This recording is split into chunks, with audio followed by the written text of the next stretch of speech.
Alors, il y a quelque chose qui est très embêtant pour nous, c'est la relativité de notre valeur. Euh, on le voit là, on a fait un dégradé du noir au blanc, et sur ce dégradé, on a mis un gris. Et on a l'impression que là, on a un gris clair, et que là, on a un gris foncé. Mais en fait, c'est très exactement le même gris. Et ce même gris, comme derrière c'est foncé, on va avoir tendance à le voir beaucoup plus clair que là, où il tranche par rapport au foncé. Mais en fait, on va reprendre encore notre petit schtroumpf de couleur. Voilà, on va le mettre au milieu. Et puis on va aller voir nos teintes. Donc si je prends ici, j'ai un gris 50%, c'est-à-dire juste le gris moyen, qui est ni clair, ni sombre. Si je tape ici, eh bien c'est le même, toujours le gris moyen.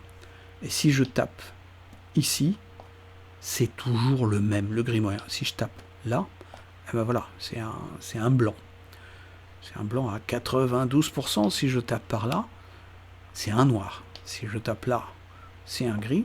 Si je tape là, 50%. Si je tape là, 57%. Si je tape là, 50%. 14, 50%. Donc en fait, il y a une grande relativité de la perception de la couleur qui, c'est toujours la même physiquement, mais en fait, si on voit cette couleur-là, cette valeur-là, c'est valable aussi pour les couleurs d'ailleurs, mais si on voit cette valeur-là sur un fond sombre, elle nous paraîtra beaucoup plus claire que sur un fond moyen ou sur un fond clair. Voilà. Donc ça,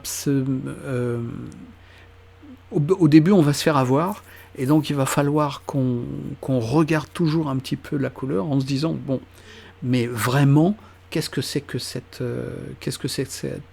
couleur?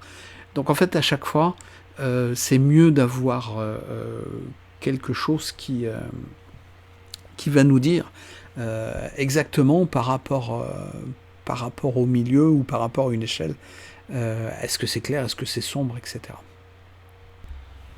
Et la solution, elle est très simple, c'est de prendre un petit bout de ce carré-là, et puis de le comparer aux autres. Donc là, on va enlever notre truc, on va garder la luminance, ça pourra nous servir.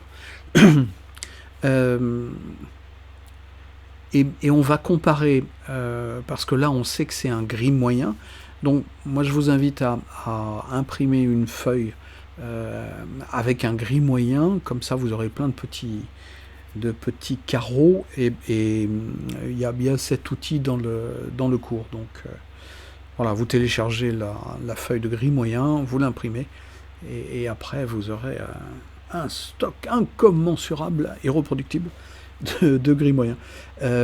Et tout simplement, quand on va avoir un paysage, on va comparer notre gris pour dire, ah bah tiens, s'ils se confondent, ça va être la même couleur. Là, on a des traits roses parce qu'il essaye de m'aider en plaçant par rapport au milieu. Ceci dit, ça nous aide parce qu'on voit que par ici, il va se confondre avec le fond, ce qui veut dire qu'il sera de la même valeur.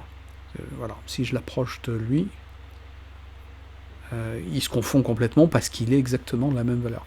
Et nous, on aura à chaque fois un indice en disant, ben voilà, s'il est plus sombre, et ben ça nous indique que la couleur est plus claire. S'il est plus clair, ça nous indique que la couleur est plus sombre. Voilà. Donc, il y a ce petit carré-là. On a même des échelles de valeurs que vous pouvez télécharger aussi, qui vont pouvoir vous rapprocher. En fait, c'est exactement le contraire. On a pris un bout de ça et on juxtapose par rapport à